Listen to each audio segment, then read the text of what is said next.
The fact that we were speaking to Adam today, does that tell us he's in goals on Sunday? No, he's. I think just pleased to have him with us the rest of the season. There's obviously been the ongoing process of Chris moving back to play in England, so Adam knew that. So once that was coming towards a head, it meant that we could extend Adam's deal to the end of the season. So nice to have him as competition for Offie as well. So is Chris gone now?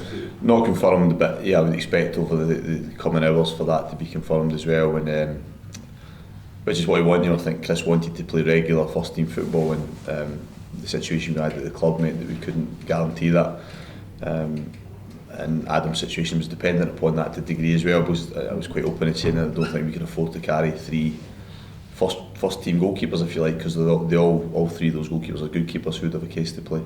So while we're on ins and outs, is there any developments with any players going out, and especially with Stevie Mallon now being? Yeah, I mean Stevie's injury is unfortunate, but I probably expected that news, if you like, after the reoccurrence of the injury at Tynecastle. With a similar couple of injuries myself, and so that was probably the worst case scenario that we thought might be the case. It hasn't really accelerated anything for us. We probably had the same kind of plan in place. I would expect there to be movement for us both directions before the window closes. Some of the direction out the way might then influence how much activity there is in the way as well, but yeah, I mean, I don't expect us to do nothing.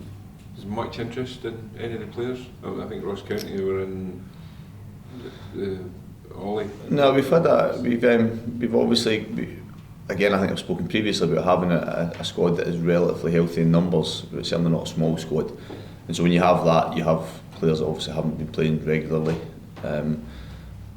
So more often than people believe, these players sometimes want to play, and so when they want to play and they're keen to explore opportunities, sometimes those opportunities can come towards the club, and we have a decision to make about whether we want to release those players. So there's a few players like that, if you like, that haven't played a lot regularly that have fallen into that bracket. So as I said, over the how many days we've got left now, but certainly 2 weeks, over the 2 weeks, I would expect there to be movement from us. Yeah.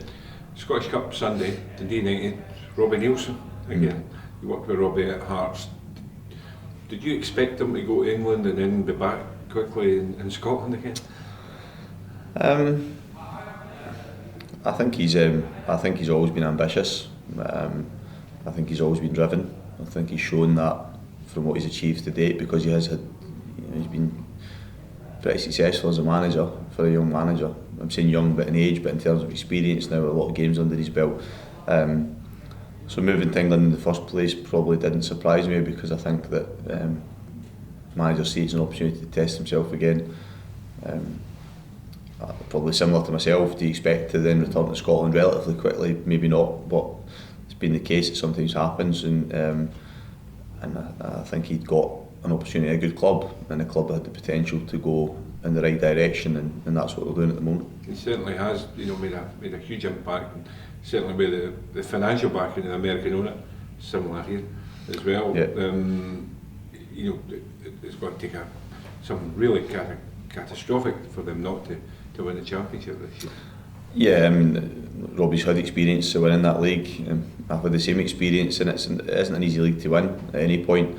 So for them to have the gap they have at the top of the table at the moment is a testament to how consistent they've been relentless in their form, and it's not easy to do. People will point to resources and so on. That doesn't matter a jot if you can't go and get the best from those resources, and he's managed to do that so far this season. So probably arguably one of the hardest ties any of the teams could have had in the competition, if you're not getting a team in your own league. So we know it's going to be challenging, but we are playing in the Premiership week in, week out, and we believe we're a good side as well. It will feel a wee bit like a Premiership match, won't it? Because in everything now that United are going about their ways, they're all intents and purposes, they're acting like a Premiership club.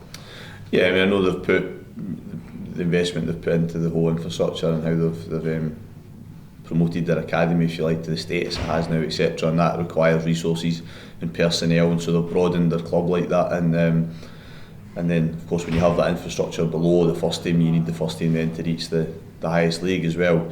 So it seems to be all coming together in that respect, and I don't think you'd have any arguments from MD about welcoming them back into the Premiership, because I think they will, which it looks like they will do, win the Championship. Then I think they'll bring something positive to the Premier League in terms of the size of the club, size of the support, their history, etc. So if that is the case and they go on to win it, I think it'll be a welcome addition back to the league. What are your memories, Jack, of playing in the Scottish Cup? A lot of different ones, to be honest. I mean, furthest I got was semi-finals. Strangely enough, probably one of my worst experiences was against Hibs for Clyde when I was young, and the reason I remember it so clearly is because it was the original winter break in Scotland, and I think at the time Hibs were either top of the league or very close to the top of the league. So it was a squad that had Russell played, Mixu played, Frank Sosie played, Ulrich Lawson played, really good side, and the reason I remember it is because you come back from a winter break and we were equivalent to League One, I think, at the time with Clyde, and we believed that it was a great opportunity for us to go to Easter Road and win, because they had been in the sun and not had a game for 3 weeks and got beat 6-1 and I think I had about 6 touches of the ball and I played with a broken hand, so it was a great really? But yeah, I mean, mixed memories through the years, some good ones, some probably not so good ones as well. What would a cup run do for you and the squad at this stage?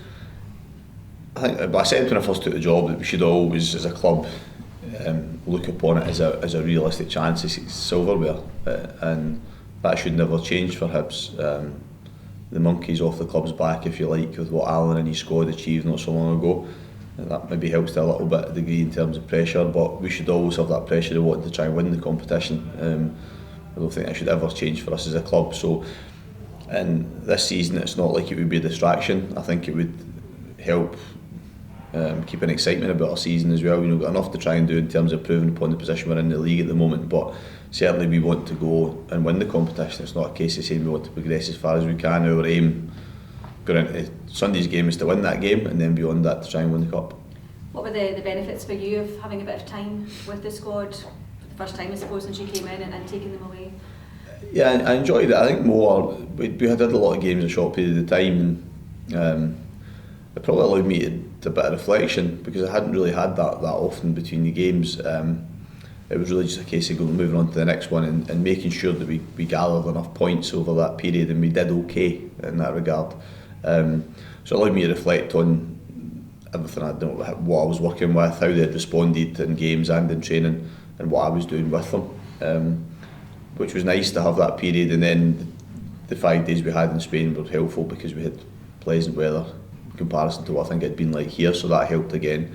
So I enjoyed the breaks, first time I've experienced it, and enjoyed it, and I think hopefully it'll be beneficial to us moving forward. Certainly a tough game coming off the back of the break, it's a really tough one for us to go into, but I think the players have enjoyed it as well, and hopefully that will be reflected in how they play on Sunday. United obviously have been playing right the way through. Is that something you hope can give you an advantage as well? It's difficult to say, Sheila. I think as two people say, well, the continuity of playing and being in that flow and momentum, particularly for them they're in. Do we have rustiness about us, or will we have a freshness about us? You can read perhaps too much into it. I think that it is down to very much just who plays better, and I think that we had a busy period, so it was nice to have that little bit of a breather. But as I said, we've not played for a few weeks now, so as I said, I think it can go either way. I think you can maybe read too much into it to who would hold the advantage. Was Lawrence Shannon the player that you managed for at St Mirren's? Very briefly, I took the job I think in October, and I think Lawrence went back to Aberdeen in the beginning of January, so probably about 6 weeks, I think. Is about right? Yeah, about 6 weeks. Yeah. Did you see enough from him in that 6 weeks to appreciate he was going to go on to do what he's done?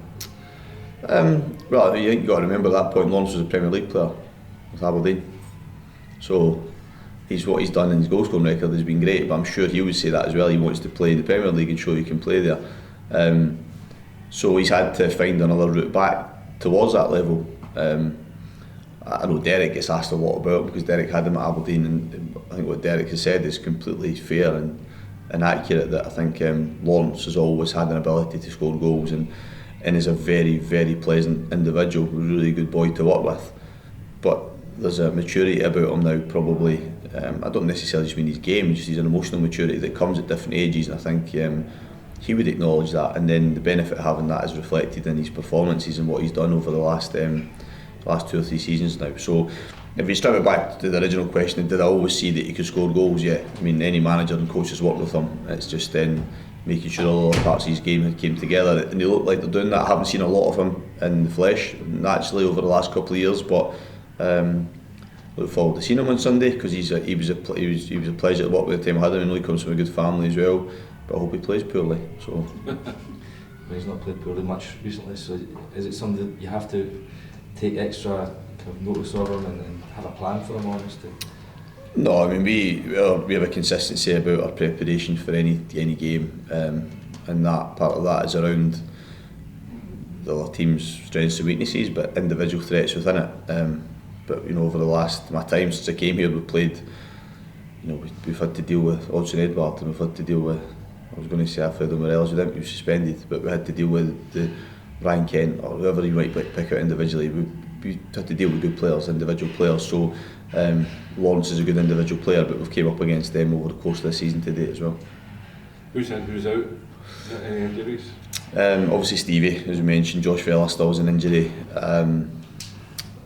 Joe Newell had a problem towards the end of the time in Spain, but is trained today, so hopefully should be okay. I think that's it. Yeah, quite healthy. Is Canberra, is he? Yeah, Flo's okay. He missed the game in Spain to the last part, but just with a niggle. We had a bounce game on Tuesday at the stadium which he played in, and he's came through that fine, and he's trained the rest of the week, so yeah, he's in good shape.